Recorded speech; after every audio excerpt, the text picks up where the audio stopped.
Before we start the video, I really want to thank you from the bottom of my heart. On the last video, it did way better than I expected. For it being my first zombies video, I got way more views than I thought and got a little over 700 subscribers from that one video alone. So I just want to thank you guys so much for the support. And remember to like and subscribe if you enjoy it. It helps me out so much and helps me put out more videos for you guys. So thank you and enjoy the video. Black Ops 4. I'd be lying if I said that I was kind of not really wanting to do this that much, because I had heard all the stigma behind Black Ops 4 and how it wasn't that great of a game, the Easter eggs were complicated, the maps were just alright. But after playing through the chaos side of this story, I'm not gonna lie, I fell in love with the game. I know I tend to have some controversial opinions when it comes to zombies and some pretty hot takes, so if interested, leave in the comments below if you want to see this. I could make a video ranking every zombies map that I personally have played, which is 99% of them, but none of that Vanguard crap. And for those of you on my last video who said to play Infinite Warfare, don't you worry, because that is going to be a very special video for me. But without further ado, let's get into the chaos side of what I think is the most underrated game in Call of Duty Zombies history.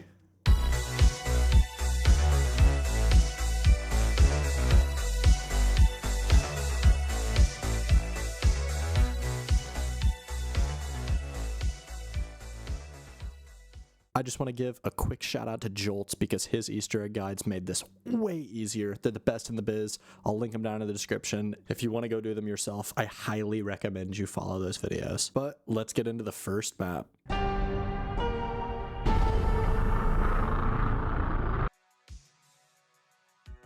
The first map of Black Ops 4 Chaos is Voyage of Despair, a map set in 1912 on the sinking Titanic, which makes for a pretty epic map. I know a lot of people don't really like this map because it is massive, but once you get a hang of things, the Easter egg actually isn't that bad and only has one really annoying step. And here it is. You did it. You did the Easter egg. Easter egg complete, baby. Nah, I'm just joshing you. Obviously, the planet step is the really hard step, but we'll get to that later. The first real step of the Easter egg is doing the symbols and the clocks. You write down each symbol's time. You then go to the back of the ship where there's 4 dials, each one correlating to a symbol that I show on screen, and then you put in the hour hands for each one. And then you go to the front of the ship and you put in all the minute hands. All the ones at the front of the ship have the symbols with them, and then after you're done, you get the most satisfying Easter egg completion sound. Got it. Ooh, hey. Then we let the blessings begin. I got homunculus. The homunculus are basically the chaos monkey bomb, and spoiler alert, the homunculus will return. The next step of the Easter egg is to find these 4 outlets around the map that have these elementals shooting out of them, because we then have to kill catalysts in front of all of these, because whenever you kill the catalysts in front of them... Oh, I got homunculus. Like I was saying, you then kill the catalyst in front of the outlets, and then you get access to the 4 trials. I then pull the Hellion Salvo, which is probably the best non-wonder weapon in zombies history. I mean, we used it for basically every map. And then as you can see here, Jay makes me very happy. I need to fire a zombie down here. No cat, bro. I just fucking killed one. I'm sorry. Sweet. While I was finishing up getting the rest of the elemental zombies for each outlet, Jay did the side Easter egg for me so I can get a free Kraken since he had pulled one from the box. And then we went into our first trial. You had to go into each trial based on their element, like you had to do them in a certain order, so I think this one was the acid element. It's basically you just run around killing these blight fathers, and there's like 4 of them that spawn in, and then you kill all of them. It really wasn't that difficult. We knew we were done whenever our screens flashed white, and then we were able to pick up a max ammo, and then we went and did the next trial, which was the water trial, and the water trial was also pretty easy. It was basically the same thing, except it took place in the cargo hold, and it was completely underwater, but once your screen flashes white, then we knew we were done. Once we finished that one up, we were able to go on to the next trial, which is the electric trial, which in my opinion was the easiest. You had so much room to run around. You could use your chakrams, the Hellion, and kill all of these blight fathers with ease. And once we were done, screen flashed white again, and we were able to pick up the max ammo and move on. I just want to give a quick shout out to Jay here. I mean, he was such a rock, and he... Dude, what the fuck? I'm just kidding, Jay. I love you, man. But we moved on to our last one, which was the fire trial, which took place in the boiler room, and it was also really easy. You just killed the big fire zombies that were on this map, and once you killed a bunch of them, then your screen flashed white and you were done, except this time you were able to pick up the Sentinel artifact. And this was really when Jay's down surge really started. What? Bro, I literally had my fucking perk. I'm down. Then using the green upgrade for the Kraken, I had to go into the turbine room and shoot pipes. After the 9 pipes were shot, the water in the room would start to rise, and I then had to pack-a-punch the Sentinel artifact, which was actually pretty cool. And then after it's pack-a-punched, it's time to start the infamous planet step. We're doing planets. Yeah. This ain't Astromalorum. What the fuck? Are we on Astromalorum?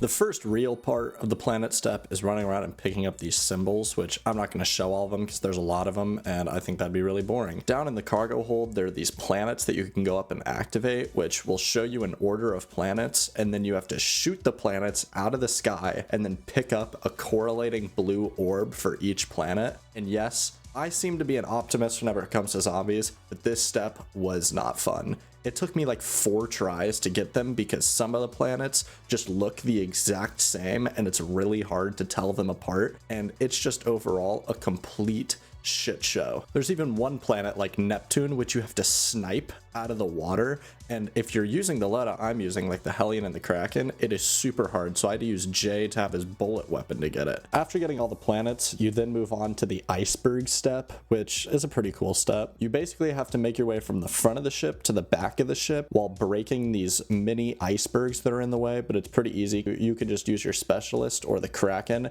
and then even at the end you can snipe it with the Hellion. I then try moving the slightest bit in my chair and snap the fuck off the left arm. What the fuck? Then as I ponder over what I just did, we enter the boss fight and get one of the coolest cinematics in zombies history. You basically are inside of the iceberg, you put the Sentinel artifact. Is this the Kraken? The frozen forest? What is going on here? Thanks for interrupting with your dumbass theories, Jay. But basically you're inside of the iceberg and you get to see all the planets pop up, and then you go into the boss fight. The first phase is pretty easy. You basically just run around killing things for a few minutes, and then you pick up your max ammo and your carpenter and you move on. The second phase is a little harder. It basically takes place in the engine room, and you can get these big snowy pile-ups that then hurt you. But after killing a few Blight Fathers, killing zombies for a few minutes, you do the same thing. You pick up your max ammo, you pick up your carpenter, and then you move on. The third phase is the first phase where you can actually hurt the eye. You basically wait for it to shoot at you as you're sitting in this little hallway corridor, and you spray it down with your Hellion, and then you end up hurting it for that phase, and you move on to the next. The next phase is basically the same thing, except it takes place on the starboard deck. But during this phase, I got hit with this frozen attack, and it literally wouldn't get off my screen. So if anyone knows why, please leave in the comments below. I don't know if it was a glitch, but after that, you move on to the final phase. The final phase is basically the same thing as the other phases, except it can go to the back of the ship and do this big wipe attack that will one hit down anybody. So after doing that a few times and spraying it down whenever it does its one hit attack, you then beat the Easter egg. We bloody fucking done it. The hardest Easter egg in BO4 Chaos. And then in the cutscene, as the frozen effect stays on my screen, we get to see all 4 of the players get away on a ship. And what's this? Oh, so spooky. Bruno's been tainted.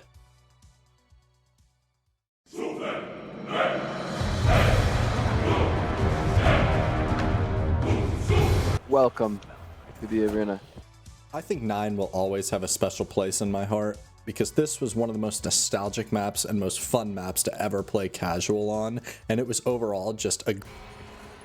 What? I fucking... bro, Holy fuck, that was fast.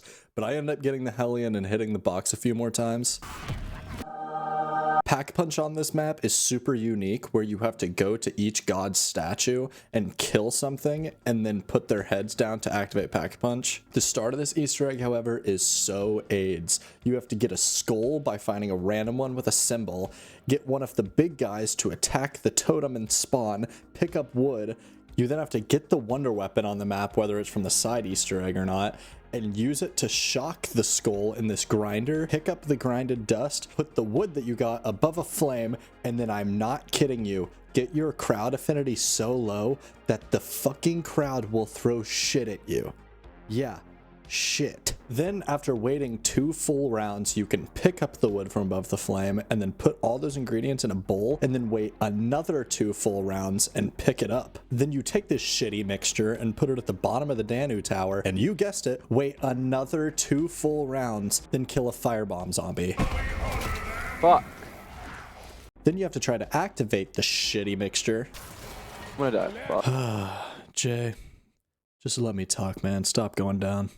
Once you're finally able to activate the shitty mixture, which, mind you, is going to be on minimum like round 16, because I think that's a big reason why a lot of people don't really like this Easter egg, is you can't actually start it until you get to that point, and you have to go through so many rounds. But once you do it, you then basically work your way from bottom to the top, breaking these red orb things onto whether it's a tree or a wall, and once they're all done, then you've gotten the first of 4 challenges. Then you have to go around and find these symbols around the map and shoot them with your shield. Dude, I'm fucking horrible. There's 4 of these symbols, and they can spawn basically anywhere around the map. And you have to pull out your shield, shoot them with it, and then a big guardian zombie will spawn, and you have to kill 4 of them, and then you have to go to the Tower of Ra. This is by far the most annoying challenge of the 4 challenges. Basically, in the top of the Tower of Ra, you get 4 symbols, and each symbol correlates to a type of zombie. So it could be fire, or electric, or the brawlers, or the guardians. And you have to kill them in that order, and if you don't, then you have to restart.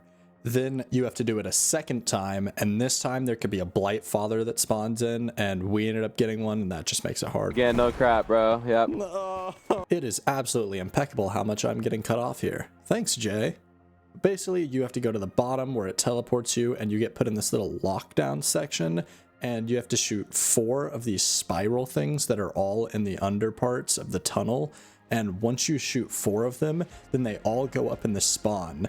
And once you're in the spawn, you then have to charge them up by using a kilowatt gun and killing either bosses or zombies, and then they'll all get this blue color, and then you can go to the center and activate the blue orbs. Then we're on to the step which I think was supposed to be made as the hardest step. You basically get unlimited specialist, and you have to kill waves and waves of guardians, brawlers, and tigers, but the Hellion makes this absolute light work. After you kill all of them and your screen flashes white, then I had to go into the underneath and use my wonder weapon to do these weird lineups where across the map there are these symbols and you have to line them up and shoot them through the wall. It's really easy if you have a guide, but whoever figured them out by themselves, fucking good for you. Then the last thing before the boss fight is doing this lockdown underneath in the pit, and it is really easy. I mean, look at this little fucking homunculus go. He can't be stopped. It's unbelievable. After you do that, then you have to pick up a key that's on the ground, and then you're able to go into the boss fight. Once you're in the boss fight, the first wave would normally be hard, but we're just gonna cheese it.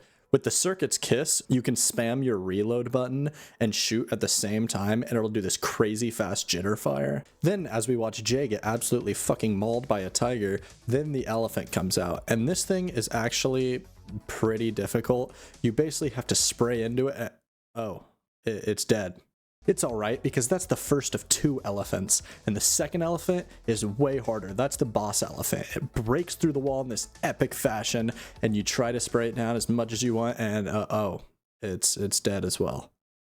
That's not ideal. Yeah, I knew going into this that this boss fight was going to be really easy, but then after it's done, it shows a cutscene that, for very obvious reasons, if you look it up, I cannot show on YouTube. So go ahead and look it up if you want, but basically something happens to the players and then we're able to move on.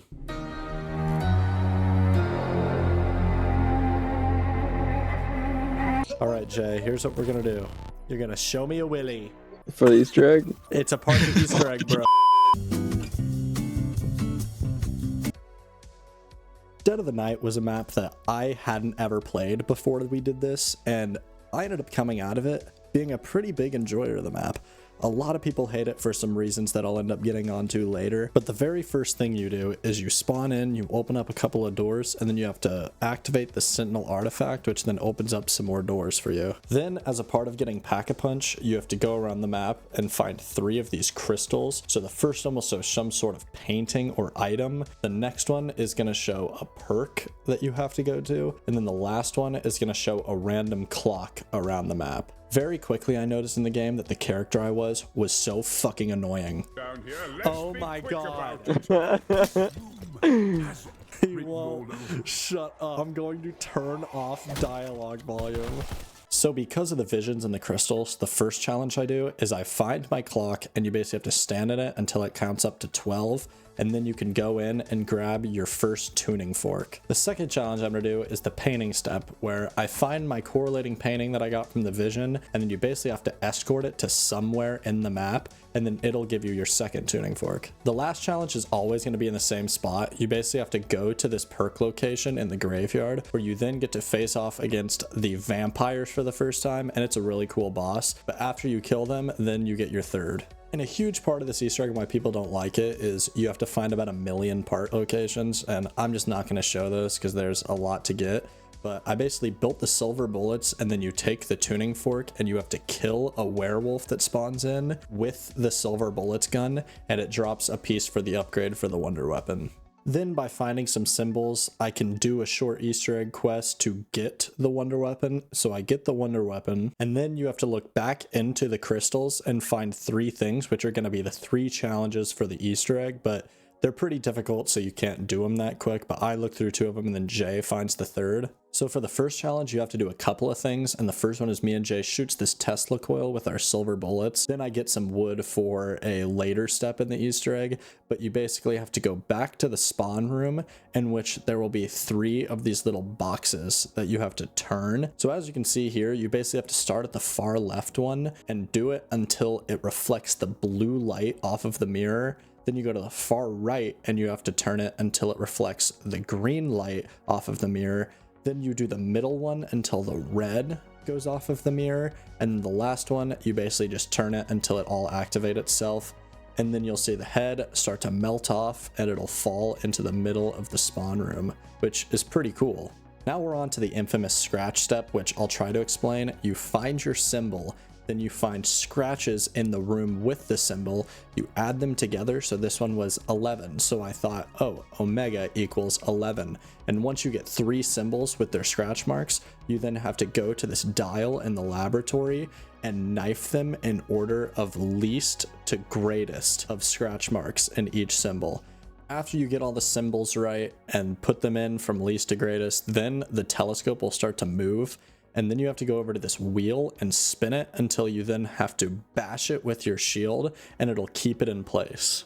Then me and Jay had to go to the bottom and use this electric trap and run through it with our shields, to which we then go up and we bash the part that you look through in the telescope, and it sends this massive laser in the sky. Then to finish off each of these challenges, you have to do a little lockdown. So we activate this stone, and then we do this lockdown where basically a bunch of werewolves will just come at you in an endless horde of zombies. And after killing about 5 or 6 werewolves, then you're able to finish the step.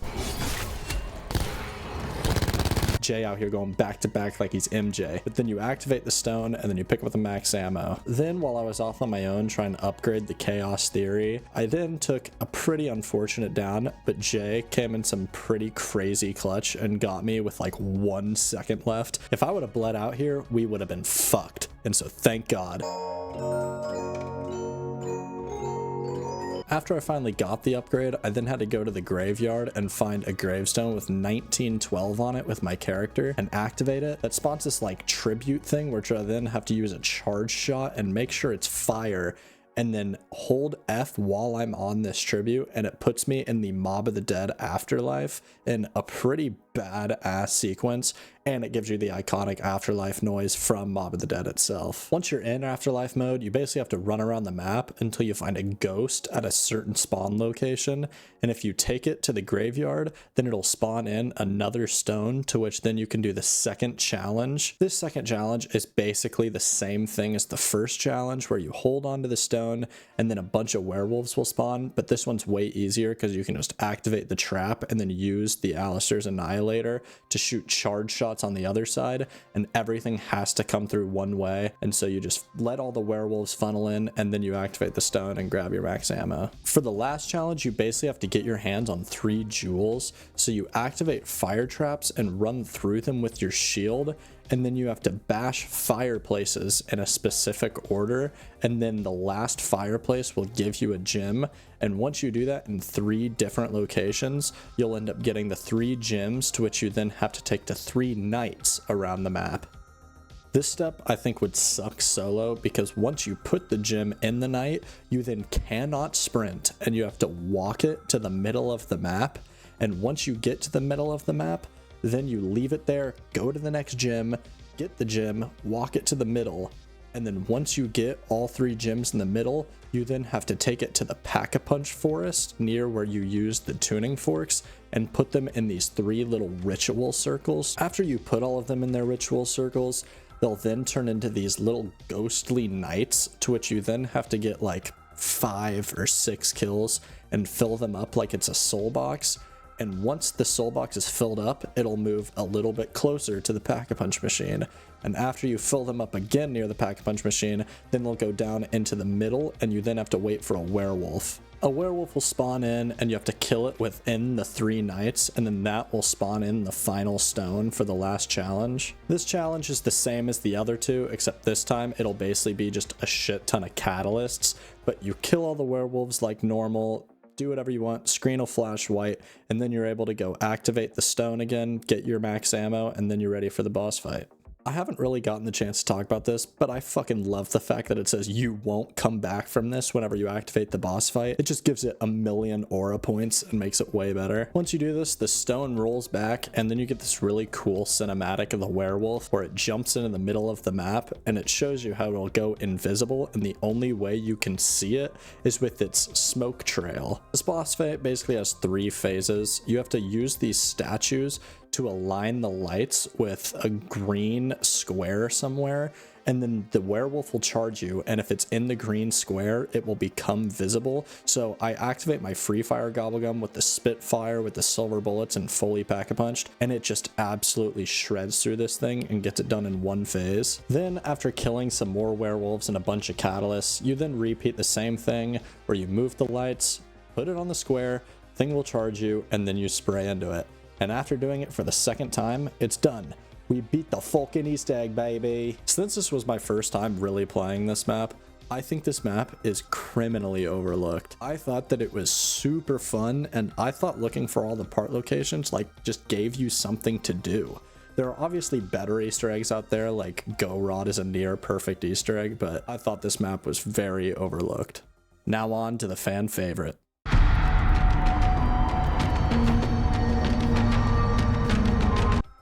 This is another map that I just really hadn't played before. I'd played it a couple of times on my Xbox whenever this game first came out, but I never was able to truly appreciate it.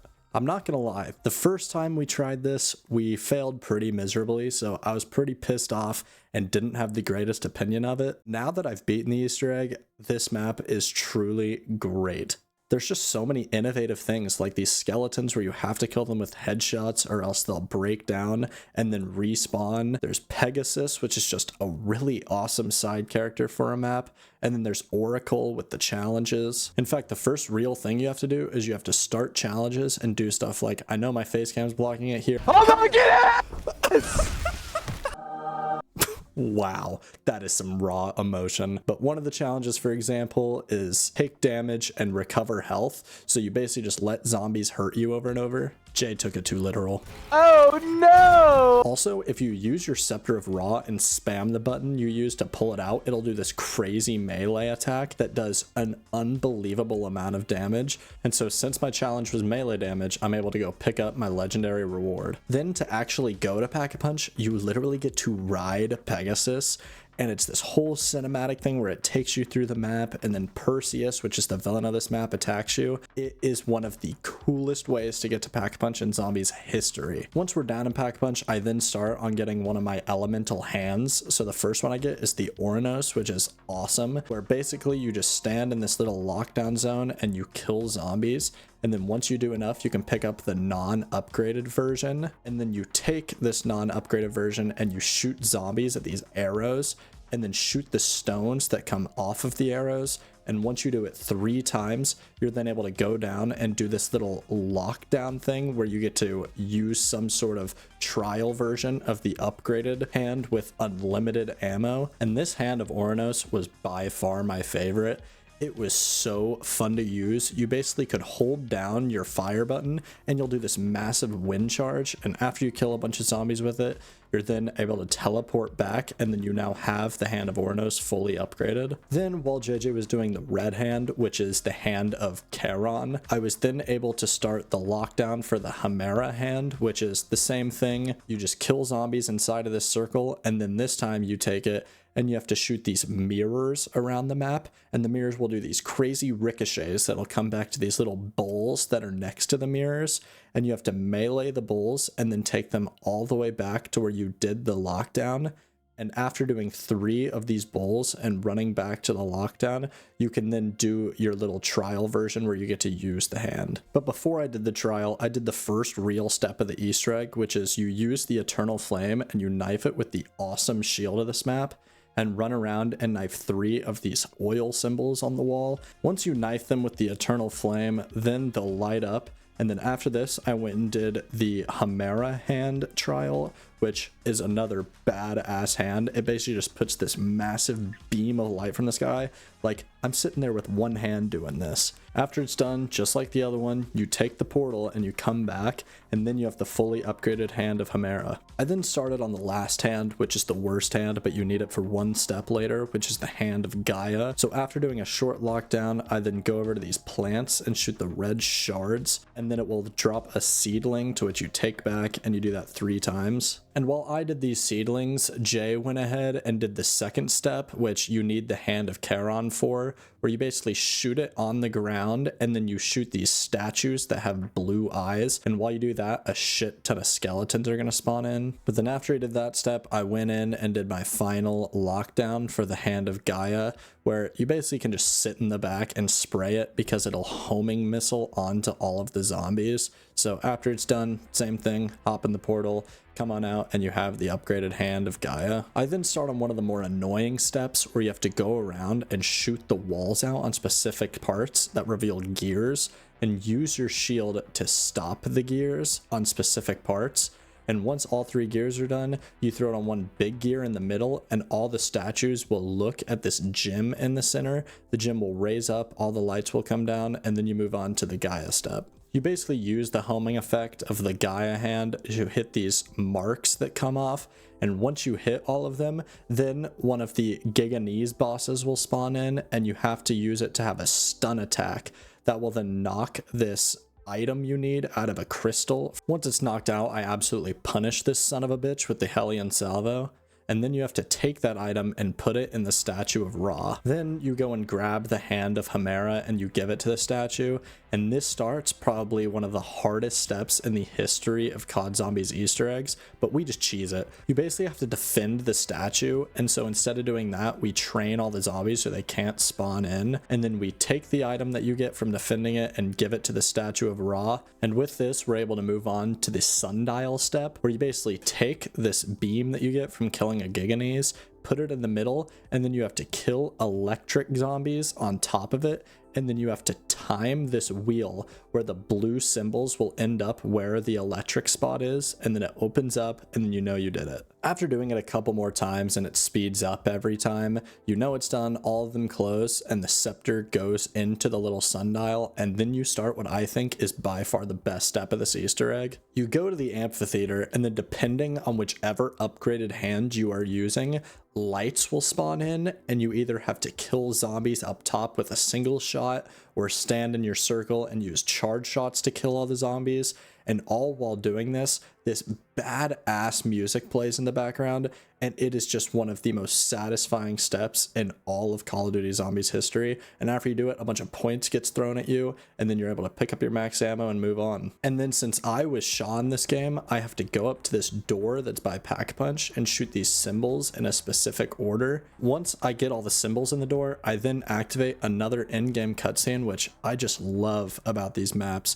But this cutscene is once again one that I fully cannot show on YouTube, because Shaw goes up to the door, acts all confused, and then Bruno, since he has been taken possessed over from the ancient artifact, he kills Shaw in cold blood. After the cutscene, I then get to start the next step, where the Pegasus Strike is something you use in this game, where it's basically an overpowered monkey bomb, and it is awesome. Pegasus spawns in, kills all the zombies, and it is probably my favorite part about this map. Then while using the Hand of Oranos to move this ballista, me and Jay go full fucking Dexter mode. Connected by a homunculus. That's progress. I wonder if Pegasus is looking at me right now. Wonder if I like Pegasus that. is looking at me right Connected by now. homunculus. Oh, homunculus! Homunculus! Homunculus! I think the Dexter ritual is what did it, but then I used the Eternal Flame to once again knife it with the shield, and then I go back down underneath Pack-a-Punch and use this acid trap down there, and it turns the Eternal Flame green, to which I'm then able to run up and shoot the bow with the Eternal Flame, and it shoots the head, and then we're able to go to boss fight. After doing this boss fight, I don't just think it's the best one in this game, I think it is one of the best boss fights in Zombies history. Because you spawn in and you're on these floating islands, to which Pegasus is flying everywhere, Perseus sits in the middle of it on this big rock, and you basically have to kill these Giganese. And what makes everything worse is the fact that you're fighting these Giganese on these small floating islands, and these stun attacks just fuck you. He killed me with a stun. A stun. He can't use a stun. Yeah, guys, look. After you kill the first Giganese on the island, you then have to jump to the other island and kill another Giganese. Then the badass part of this boss fight starts, where Pegasus will fly in the air and you can snipe it down with your Hellion Salvo, and once it lands you have to use your specialist abilities for it, and you can run in these flames to charge it. We use this little glitch with the Scepter of Ra, and it just absolutely fucks up. And after you do it, you have to jump to another island because it'll do this attack that can insta-down you. Once you do it the first time, you can then wait a little bit, kill more zombies, it'll spawn back in, and then once it gets this lava effect on it from shooting it, you fall down and you absolutely shoot the shit out of it with the Scepter of Ra. Then you do it a third time, jump to its island, spam it again, and then after that begins the final phase of the boss fight.